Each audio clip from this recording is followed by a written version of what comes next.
물에 빠진 사람이 전혀 숨을 쉬지 못하는데 그에게 인공호흡을 했더니 갑자기 숨이 터져 나오는 거예요. 심장마비로 심장이 정지해 있는 사람, 코에다 손을 대보니까 호흡이 전혀 없습니다. 그 사람의 가슴을요 정말로 눈물로 그냥 두드렸더니 갑자기 숨을 토해냅니다. 그게 바로 숨을 쉬는 거예요. 이것이 바로 하야흐죠. 이것에 대해서 우리는 성경에서 몇 가지 사례를 발견할 수가 있습니다. 첫째로 창세기 2장 7절 말씀 보면 하나님께서 사람을 창조하실 때 이런 말씀이 나오지요. 여호와 하나님이 땅의 흙으로 사람을 지으시고 생기를 그 코에 불어넣으시니 사람이 생명이 되니라. 할렐루야. 곧 하나님께서 흙으로 만든 껍데기에다가 당신의 숨을 불어넣어 주셨더니 비로소 사람이 숨을 쉬는 살아있는 존재가 됐다는 거죠. 여러분, 사람은 하나님의 숨결이 있어야지 살아있을 수 있습니다. 하나님의 숨이 없으면 그건 껍데기일 뿐이고 짐승일 뿐입니다. 그런 면에서 부흥회를 여는 첫 번째 이유는 제대로 숨쉬고 살자는 거예요. 하나님의 숨결을 받아서 살자는 거예요. 내가 숨을 쉬고 있는 것처럼 보이지만 숨 쉬는 게 아니에요. 하나님이 없으면 하나님이 내 안에 오셔야지, 성령이 내 안에 오셔야지 내가 제대로 숨을 쉴 수가 있단 말이죠. 높은 산에 올라가면 거기에는 산소가 희박합니다. 그러니까 숨을 쉬려고 해도 답답하지요. 가슴이 얼마나 답답해 오는지 모릅니다. 인생을 사는데 이유 없이 가슴이 답답해질 때가 있단 말이지요. 높은 골짜기, 그런 우리가 마주한 어떤 고난의 산 가운데 있기 때문에 그렇습니다. 주님의 숨결이 우리에게 와야 됩니다. 그래야 숨이 터지는 거예요. 할렐루야. 두 번째로 에스겔서 37장 5절 말씀 보면 에스겔 선지자에게 보여주신 환상에 관한 내용이 나옵니다. 주 여호와께서 이 뼈들에게 이같이 말씀하시기를 내가 생기를 너희에게 들어가게 하리니 너희가 살아나리라. 생기를 너희에게 들어가게 한다. 여기에 나오는 생기란 말도 히브리어로 루아흐, 하나님의 숨결이란 뜻입니다. 완전히 죽어버린 인생에게 하나님께서 숨을 불어넣어 주시니까 그것이 다시 살아나더라는 거예요. 에스겔 선지자가 보았던 뼈는 완전히 말라 비틀어진 뼈입니다. 그러니까 도저히 소망도 없고 기대할 만한 어떤 여지도 없었다는 거예요. 그런데 그런 것에도 하나님께서 간섭하시니까 살아나는 거죠. 살아나는. 할렐루야. 우리가 안 된다고 생각하는 것, 절대로 안 된다고 부정적으로 생각했던 그것도 하나님께서 개입하시면 된다는 거죠. 할렐루야. 이런 영이 사는 역사가 있기를 원합니다. 세 번째로 요한복음 12장 17절 말씀 보면 나사로를 무덤에서 불러내어 죽은 자 가운데서 살리셨다 하는 말씀이 나옵니다. 이때 나사로는 죽은 지 나흘이나 되어서 썩은 냄새까지 났다고 하지요. 완전히 죽은 상태입니다. 절망 그 자체죠. 그런데 그런 그에게도 주님께서 호흡을 주시니까 그가 다시 살아나게 되는 거예요. 여러분, 이것이 부흥입니다. 마른 뼈가 살아나고 죽은 자가 다시 사는 거예요. 전혀 소망 없던 이에게 소망이 생기고 인생에서 절망뿐이던 삶에 놀라운 생명이 주어지는 거예요. 그게 바로 부흥이에요. 그래서 부흥이란 말은 영어로 revival이라고 합니다. 회복, 되살리기, 부활, 이런 의미죠. 과거 우리는 부흥의 개념에 대해서 사람의 숫자가 늘어나는 것이라고만 생각했습니다. 그래서 그 교회가 부흥하는 교회인가 아닌가를 평가할 때에 교인 수가 늘었는가 아닌가, 그것을 진단했습니다. 그런데 진정한 부흥은 그런 게 아니라는 거예요. 부흥은 되살아나는 것이에요. 마른 뼈와 같았던 삶이, 또 죽고 썩어 냄새났던 모든 어떤 생각과 가치관들이 주님의 숨결을 통해 가지고 회복되어지는 것, 이것이 부흥이란 말이죠. 여러분, 이번 부흥회를 통해서 참된 부흥을 경험하시기를 소원합니다. 사람이 늘어나는 것이 아니라 내가 주 안에서 변화되는 거예요. 답답했던 내 삶에 주님의 숨결이 찾아오셔서 내가 후련해지는 거예요. 개운해지는 거예요. 상쾌해지는 거예요. 이제부터는 비전이 생기는 거예요. 목적이 생기는 거예요. 내일에 대한 소망과 기대가 생기는 거예요. 모든 말라 비틀어져 썩어져 냄새나는 그 내 삶에 전혀 소망도 없고 기쁨도 없고 감격도 감사도 없었던 그 삶에 주님의 숨결 말씀이 들어와서 이 모든 것들을 변화시켜 주시는 거예요. 이 부흥을 여러분 경험하시기를 소원합니다. 이런 부흥을 경험하면 내 삶이 달라지는 거죠. 인생의 전환점이 생기는 거죠. 터닝 포인트가 생긴단 말이죠. 오늘 저녁에 여러분들에게 있어서 인생의 전환점이 되시기를 소원합니다. 이 부흥회가 여러분들의 삶에 있어서 참된 삶의 첫걸음이 되시기를 소원합니다. 근데 교회사에서 부흥회는 교회 부흥과 깊이 연관이 있었습니다. 특히나 우리가 속한 감리교회는 웨슬리 목사님의 부흥운동과 더불어서 탄생한 교파입니다. 웨슬리 목사님은 부흥사고 복음 전도자였습니다. 그가 펼친 부흥운동이 영국을 살렸다고 하죠. 영국은 피해 혁명을 거치지 않고 민주화를 이룬 나라입니다. 그것이 무엇 때문이냐? 웨슬리의 부흥운동 때문이었다는 거예요. 그가 복음 들고 가는 곳마다 교도소가 문을 닫고 술집이 문을 닫았다고 합니다. 심지어 술집에 파리도 졸았다고 하는 이야기도 있습니다. 부흥운동이 나라를 살린 거죠. 그리고 이게 진정한 부흥운동이란 말이지요. 영적인 운동, 부흥의 운동은요, 그 자체로 끝이 나지 않습니다. 한 사람의 변화로 끝나지 않습니다. 그 변화가 우리 주변을 변화시키고 이 사회를 변화시키고 나라를 변화시킨단 말이죠. 전혀 상상할 수 없었던 일들을 펼쳐낸단 말이죠. 19세기 미국의 부흥운동에서 하나님은 누구를 들어 쓰셨냐면 무디 목사를 들어 쓰셨습니다. 그는 정규교육도 제대로 받지 못했던 사람입니다. 그런데 그가 가는 곳마다 회개의 역사가 일어났어요. 청년 후보가 무디의 집회에 참석했다가 변화되고 그가 나중에 미국의 대통령이 됩니다.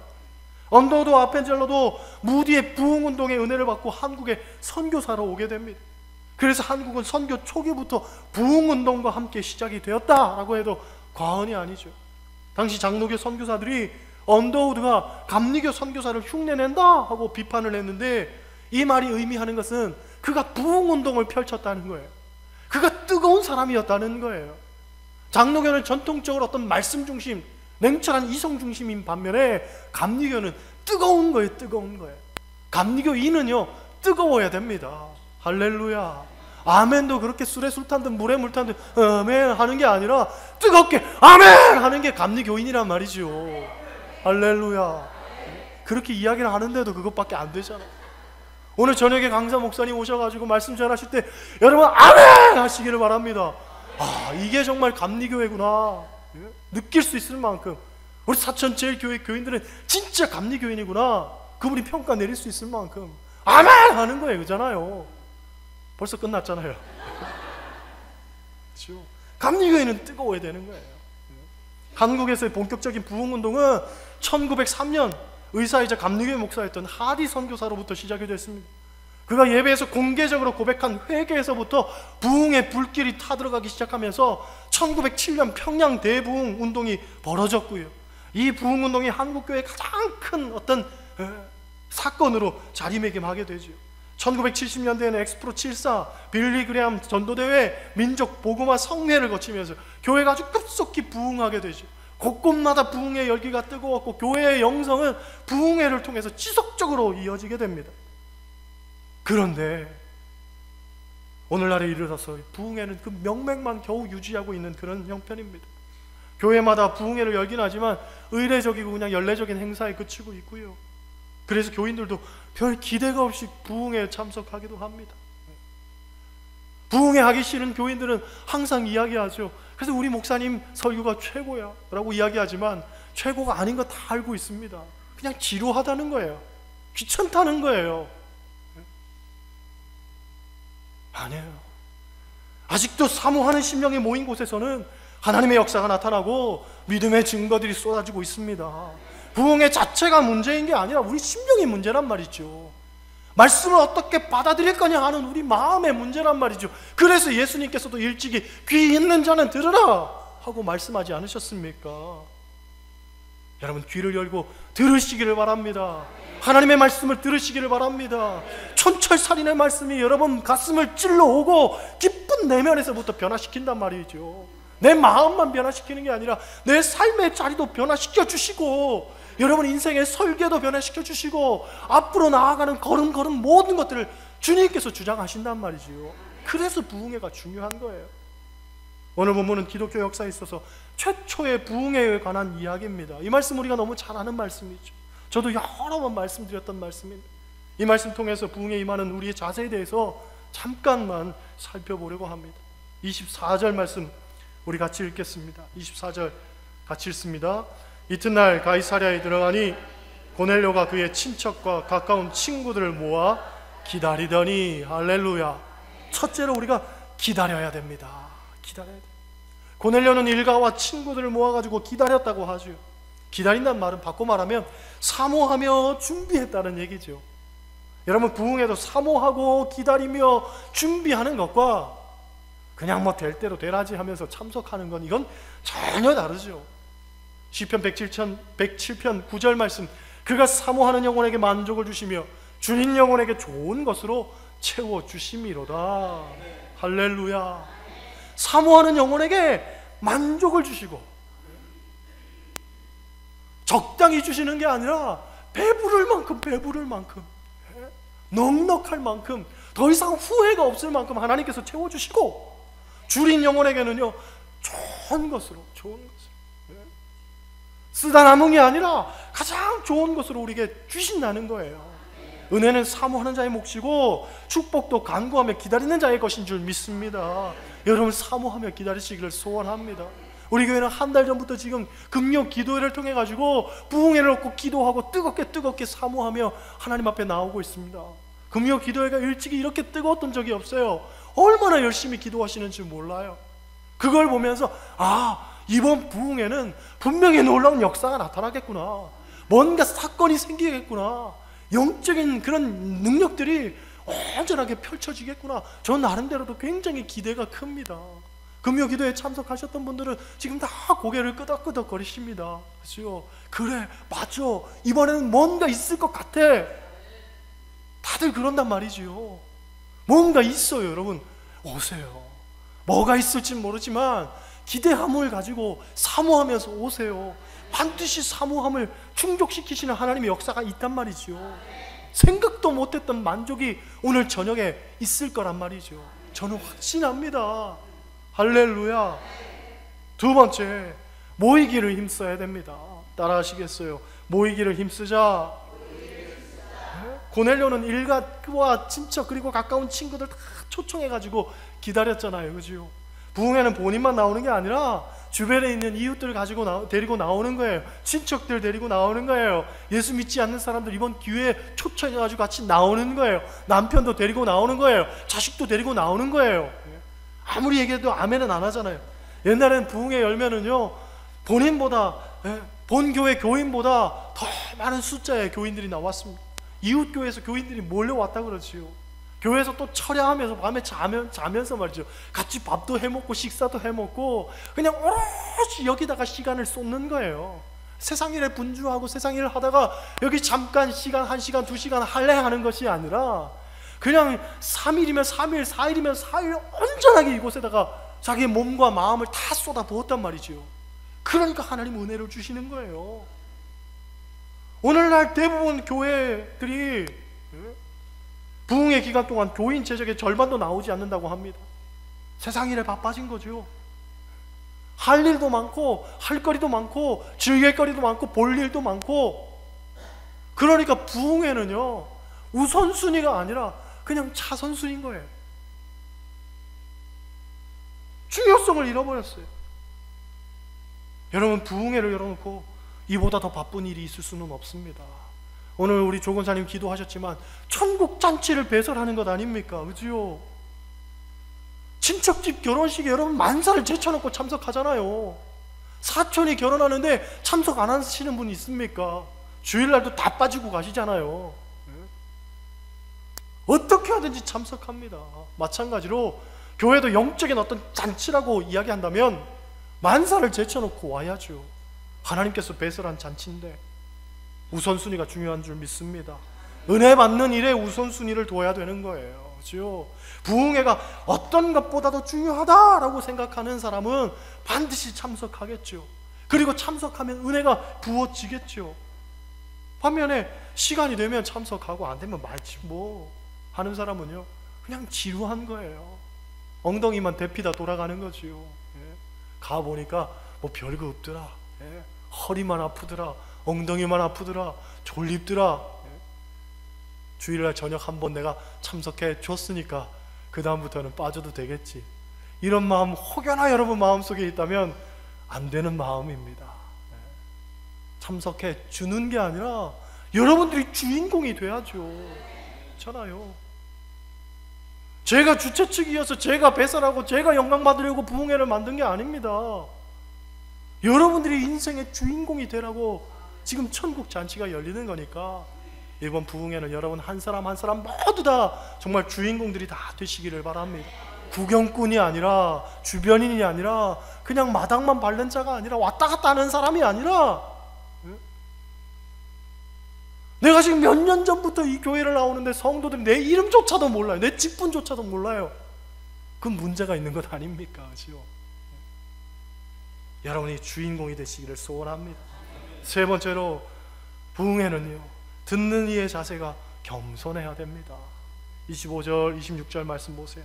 25절 26절 같이 읽습니다.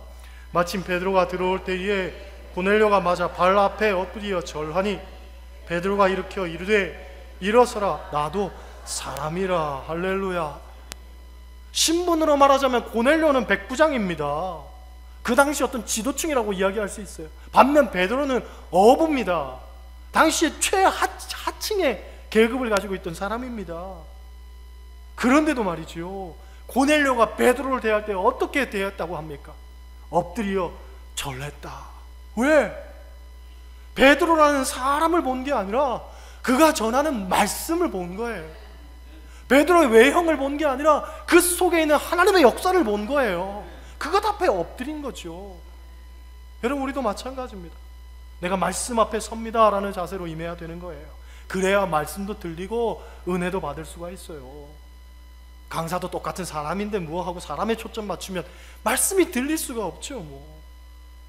근본에 아주 훌륭하신 목사님을 강사라고 모시긴 합니다만은 사람이라는 어떤 배경에 현혹되지 말라는 이야기예요. 그렇죠? 말씀에만 집중하고 말씀 앞에 겸허하고 겸손하게 그렇게 엎드리라는 말입니다. 중국에 문화혁명이 있을 때 성경을 다 불태우고 예수 믿는 사람들 핍박하고 죽였습니다. 그러다 보니까 말씀을 들을 통로가 제대로 확보되지를 못한 거예요. 그때 사람들이 말씀을 들을 수 있는 유일한 통로는 뭐였냐면 라디오입니다. 라디오 방송. 이 라디오도요, 새벽에 사람들 몰래 주파수 맞춰놓고 그것을 몰래 듣는 거예요. 그런데 그때의 당시 대부분의 사람들이 그 라디오 앞에 무릎을 꿇고 앉아가지고 하나님 말씀을 들었다고 합니다. 그들에게 강사는 라디오였던 거죠. 라디오를 듣는데도 무릎을 꿇고 겸손하게 들은 거예요. 잠언 18장 12절 말씀, 마음의 교만은 패망의 선봉이요 겸손은 존귀의 앞잡이니라고 했습니다. 겸손하게 임하시기를 소원합니다. 하다못해 라디오 앞에도 무릎을 꿇고 엎드리는데 귀한 강사님 오시는데 말이죠, 내가 정말 하나님 앞에 있나이다 하는 마음 가지고 임해야죠. 그렇잖아요. 할렐루야. 제가 선교부를 하면서 강릉 북지방에 있는 많은 강사님들을 모셔봤습니다. 모시다 보니까 강사 목사님 가운데에는 정말 인격적으로 존경할 만하고 그렇게 참 훌륭하신 분이다 라고 생각되는 분도 있었지만, 어떤 분은요, 좀 목사님이 맞나 싶을 만큼 스스로 조금 불편했던 분들도 있었습니다. 실망스러운 분들도 있었습니다. 그런데 그건 어디까지나 개인적인 경험이었고요, 그분들이 말씀 전하실 때에는 어쨌든 그 말씀을 통해서 역사하시는 하나님의 능력이 있었어요. 어떤 모습이든지, 그리고 어떤 사람에게든지 하나님께서 주시고자 하는 것들이 분명히 있었단 말이죠. 그러니까 사람에게 초점을 맞추지 마시고 말씀에 초점을 맞추시기를 소원합니다. 그렇잖아요. 때로는 강사에게 실망스러운 모습을 볼 때도 있습니다. 아니, 목사에게서 있어서도 실망스러운 모습을 볼 때도 있습니다. 그러나 그건 전혀 중요치 않아요. 예배 시간에 선포되는 말씀, 그 말씀에만 집중해야 된단 말이죠. 이것이 내 인생을 어떻게 바꿔놓을지 누가 알 수 있습니까? 그렇잖아요. 네 번째, 그런 면에서 듣는 사람이 믿음으로 말씀을 받아들여야 됩니다. 따라 하시겠어요? 믿음으로 받아들이자. 믿음으로 받아들이자. 33절 말씀 보세요. 33절 같이 읽습니다. 내가 곧 당신에게 사람을 보내었는데 오셨으니 잘하였나이다. 이제 우리는 주께서 당신에게 명하신 모든 것을 듣고자 하여 다 하나님 앞에 있나이다. 할렐루야. 베드로는 사람의 말을 들은 게 아니에요. 하나님의 말씀을 들은 거예요. 그렇죠? 베스 헤브너라는 신학자는 이런 말을 합니다. 나는 아무것도 얻지 못한 설교를 들은 적이 없다. 무슨 말씀입니까? 어떤 사람은 서로 그 설교가 귀에 들리지 않고 그 설교가 좀 무가치하게 느껴지고 설교가 형편없이 느껴진다 할지라도 어느 자리에서는요, 누군가는 그 말씀을 듣고 변화를 다짐하고 결단하고 마음의 감동을 얻고 기쁨을 얻으라는 거죠. 그러니까 설교가 여기 모인 모든 사람 100%를 다 만족시킬 수는 없지만 분명히 어떤 누군가 하나님께서 지명하신 그 사람에게 들려주고자 하는 것이 있기 때문에 설교는 그 자체만으로도 다 귀한 것이라는 거예요. 무가치해서 폐기 처분해야 되는 설교는 하나도 없다는 거예요. 여러분의 편견으로 설교를 잘하니 못하니, 설교가 좋으니 나쁘니, 저 설교는 옳으니 그르니 라고 판단하면 안 된다는 거죠. 하나님께서 분명히 그것을 통해서 하시고자 하는 역사가 있는 거예요. 그러니까 말씀 듣는 사람들의 자세가 중요한 거예요. 그렇죠? 같은 설교를 듣고도 은혜 받는 분이 있는 반면에 같은 설교를 듣고도 상처받는 분이 있습니다. 그렇죠? 같은 상황 속에서 이것을 내 긍정으로 녹여내는 사람이 있는 반면에 어떤 사람은 부정으로 풀어내는 사람이 있단 말이죠. 설교가 문제가 아니라 마음의 문제인 거예요. 마음밭의 문제인 거예요. 길가밭 같은 내 마음을 책망하고 돌짝밭 같은 내 마음을 주님 앞에 회개하고, 그렇죠? 가시와 같이 찌르던 내 마음을 주님 앞에 자복하고 통례해야 되는 것이 문제이지 씨앗이 문제가 아니란 말이죠. 옥토였다면 얼마든지 30배, 60배, 100배의 결실을 맺을 수 있었던 말씀인 거예요. 이런 이야기가 있습니다. 미국 뉴욕 어느 교회 흑인 목사님이 담임 목사로 추대가 됐습니다. 아주 유명한 백인 교회였습니다. 그 백인 교회에 흑인 목사가 담임이 되었으니까 얼마나 충격적인 일입니까? 처음 있는 일이었습니다. 그래서 이 신문기자가 흑인 목사님에 대해서 조사를 합니다. 그랬더니 아버지와 형이 모두 브롱스에서 유명한 술주정뱅이였습니다. 먼저 형에게 찾아가서 묻지요. 당신의 아우는 목사가 되었는데 왜 당신은 술주정뱅이가 됐습니까? 그랬더니 이 사람이 하는 얘기가, 우리 아버지가 유명한 술주정뱅이였는데 그 밑에서 내가 무엇을 배울 수 있었겠습니까? 나도 술주정뱅이가 되는 게 당연하지. 듣고 보니까 이해가 되는 거예요. 그렇지, 술주정뱅이 밑에서 술주정뱅이가 태어나지 부전자전 아닙니까? 그렇잖아요. 이번에 동생에게 찾아갔습니다. 당신 아버지도 술주정뱅이요, 당신 형도 술주정뱅인데 당신 어떻게 목사가 됐습니까? 그랬더니, 아니, 아버지가 술주정뱅이고 형이 술주정뱅이면 나라도 그러지 말아야지. 뭘 그렇게 당연한 걸 물어봅니까? 그랬더니 이 기자가 생각하기를 그 말도 맞더라는 거예요. 당연하더라는 거예요. 그죠? 무슨 얘기입니까? 같은 상황인데도 이렇게 해석이 다르더라는 거예요.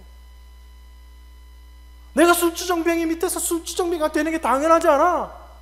맞습니다. 맞아요. 반면에 내가 술주정뱅이 밑에서 저렇게 살지 말아야지 하고 사는 게 당연하지 않아? 맞습니다. 맞지요. 똑같은 상황 속에서 여러분들이 주장하는 내용들을 들어보면 이 사람도 맞고 저 사람도 맞고 다 맞습니다. 맞아요. 틀리지 않아요. 하지만 바라기는 긍정을 꿈꾸라는 거예요. 부정은 이제 끊어내라는 거예요. 안 되는 것들을 생각지 말라는 거예요. 얼마든지 되는 것을 이야기할 수 있다는 거예요. 긍정이 없는 게 아니에요. 되는 것이 없는 게 아니에요. 그렇게 생각하는 내 문제가 문제죠. 내 생각이 문제란 말이죠. 말씀 대하는 우리의 자세가 중요합니다. 여러분, 믿음으로 받아들이시기를 소원합니다. 마태복음 8장을 보면 어느 백부장이 하인이 병이 들어 예수님께 왔습니다. 예수님이 그 부탁을 듣고 집으로 가려고 하니까 백부장이 말리지요. 예수님은 어찌 이렇게 누추한 우리 집에 오시라고 할 수 있겠습니까? 말씀만 하옵소서. 그러면 내 하인의 병이 낫겠사옵나이다. 말씀만 하옵소서. 그랬더니 예수님께서 내가 정말 이스라엘에서도 이만한 믿음을 만나보지 못했다라고 이야기합니다. 신학자들은 말하기를 그 백부장과 오늘 본문에 나오는 고넬료가 같은 사람이 아니었을까, 이런 이야기를 하죠. 물론 다른 인물일 수도 있습니다. 그러나 예수님께서 그렇게 칭찬하셨던 백부장, 그 백부장에게 하나님께서는 부흥회를 열고 말씀을 듣고 너와 내 가족이 구원받아라, 온 집안이 구원받아라, 주님 말씀하신 것 아닐까 돌아봅니다. 여러분, 이런 믿음이 중요합니다. 믿음이 중요해요. 이번 성회를 통해서 정말로 여러분 삶에 부흥의 역사가 일어나기를 원해요. 열심히 참석하고 은혜 받으시고 결단하시고 정말 하늘의 세계를 경험하셔서 지금까지 여러분 신앙생활 물론 잘 해오셨지만 앞으로는요 전혀 다른 차원의 길들이 열려나고 전혀 다른 어떤 세계가 보여져서 정말 하나님이 아니면 안 된다, 내가 신앙생활 바르게 해야 되겠구나, 참된 그리스도인으로 살아야 되겠구나 결단할 수 있는 저와 여러분 다 되시기를 주님의 이름으로 간절히 부탁을 드립니다. 기도하시겠어요?